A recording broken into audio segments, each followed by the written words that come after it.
অতিথি আপ্যায়নে কিংবা প্রিয়জনের পেট ভরাতে সকাল বিকালের নাস্তা যদি স্বল্প সময়ে করে নিতে চান তাহলে অবশ্যই আমার এই রেসিপিটা ট্রাই করুন। আসসালামু আলাইকুম, কেমন আছেন সবাই? আশা করি সবাই নিশ্চয়ই ভালো আছেন। আজকে আপনাদের জন্য নিয়ে আসলাম খুবই মজার একটি নুডলস রেসিপি।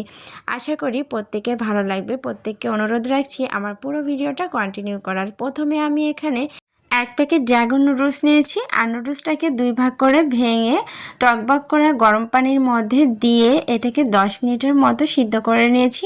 আর এখানে কয়েক ধরনের সবজি নিয়েছি, ফুলকপি, বাঁধাকপি আর গাজর। এই সবজিগুলো এই নুডলসের সাথে দিব, এজন্য আলাদা করে সিদ্ধ করে নিচ্ছি।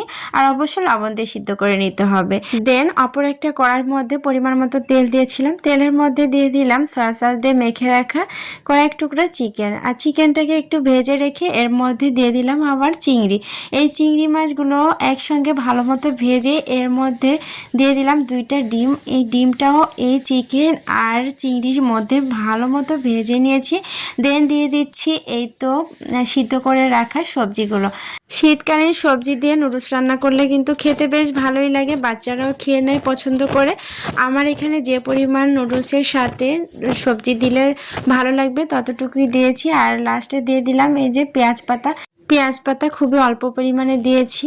দেন এই তো সবগুলো মশলার উপকরণ খুব ভালো মতো মিক্স করে এখন এর মধ্যে দিয়ে দিলাম সিদ্ধ করে রাখা ড্রাগন নুডলসটা কিন্তু দেখতে একটু মোটা আর এই নুডলসটা খেতে কিন্তু ভীষণ মজার।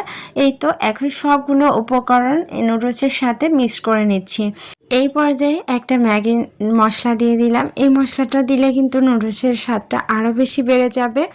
তো মশলাটা দেওয়ার পরে এর মধ্যে দিয়ে দিব আরও কিছু উপকরণ।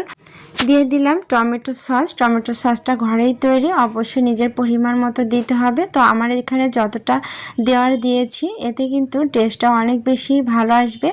টমেটো সসটা দেওয়ার পরে এর মধ্যে দিয়ে দিব 1 টেবিল চামচ পরিমাণ গোলমরিচের গুঁড়াটাও কিন্তু এটা আমাদের গ্যাসের সমস্যা থাকলে দূর করে আর নুডলস রান্নাটাও অনেক বেশি টেস্টি হবে। তো এই উপকরণগুলো কিন্তু আবারও হালকা আছে মিক্স করে নিচ্ছি। চুলার আঁচটা হালকা আঁচেই রেখেছি আর আলতো হাতে মিক্স করে নিচ্ছি। তো এভাবে যদি হালকা আছে নুডলসটা অনেকটা সময় নিয়ে রান্না করা হয় তাহলে কিন্তু নুডলসের ভেতরে পুরা মশলাটা ভালো মতো ঢুকবে আর খেতেও দারুণ লাগবে। অলমোস্ট রান্নাটা শেষ। এখন আমি 5 মিনিটের মতো চুলার আঁচটাকে লো হিটে রেখে ঢাকনা দিয়ে ঢেকে তারপর নামিয়ে পরিবেশন করব। তো আজকের রান্নাটা কেমন হয়েছে অবশ্যই জানাবেন। সবাই ভালো থাকবেন, সুস্থ থাকবেন। দেখা হবে নেক্সট কোনো ভিডিওতে আবারও। আল্লাহ হাফেজ।